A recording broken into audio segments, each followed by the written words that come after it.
Hi hi sir. Sir, ఏకంగా producer మీద IT raids వచ్చే స్థాయికి ఈ సినిమా కలెక్షన్ రావడం మీద మీ అభిప్రాయం ఏంటి?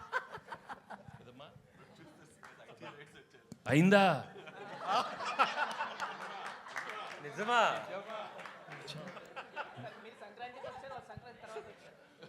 అన్నీ అవుతాయి, వాళ్ళు కూడా అన్నీ అవుతాయి, అన్నీ బాగానే అవుతాయి. అంటే సంక్రాంతికి వస్తున్నాం అని చెప్పి మేము టైటిల్ పెట్టాం కదా, వాళ్ళు కూడా గట్టిగా ఫిక్స్ అయినట్టుంది. మేము సంక్రాంతికి వస్తున్నాం అని చెప్పి వచ్చేసారు వాళ్ళు కూడా.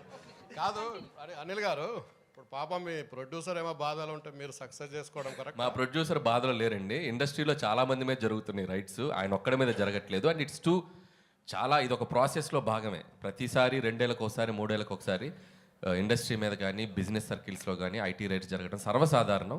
సో అలాంటి ఒక ప్రాసెస్లో జరిగే భాగం. ఇంకా వాళ్ళు మమ్మల్ని మేము వాళ్ళకి కాంటాక్ట్ అవ్వలేకపోతున్నాం.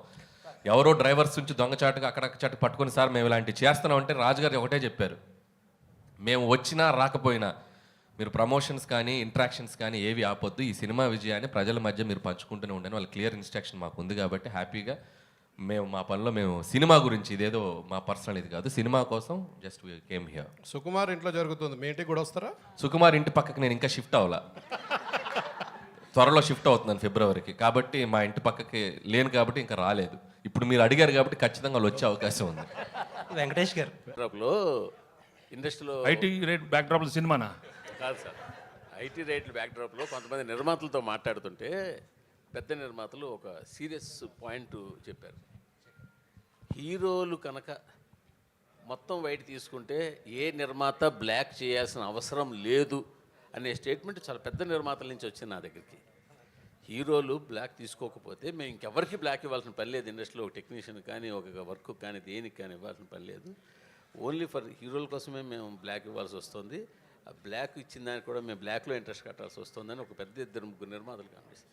సో దీని మీ ఒపీనియన్ ఏంటి? నేను మిగతా ఒపీనియన్ నాకు తెలియదు కదా, నేను ఫుల్ వైట్ అయిపోయింది.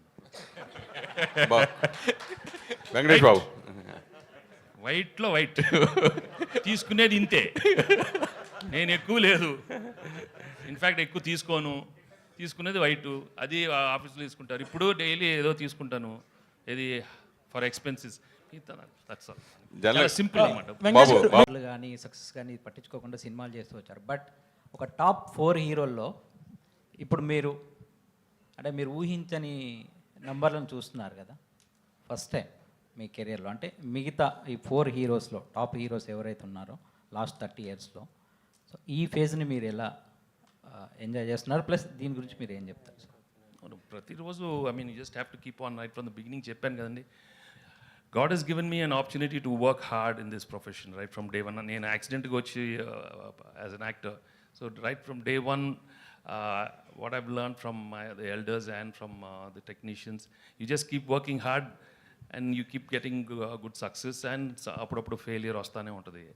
I think if you make that very simple, life is very not complicated.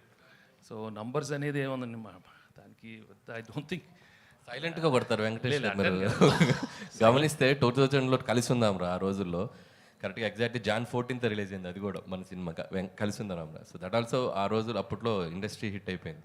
So Venky గారు ఏంటంటే కొట్టినా సైలెంట్గానే ఉంటారు, కొట్టేటప్పుడు సైలెంట్గానే ఉంటారు. But we should always constantly keep improving our selfs basically. Anil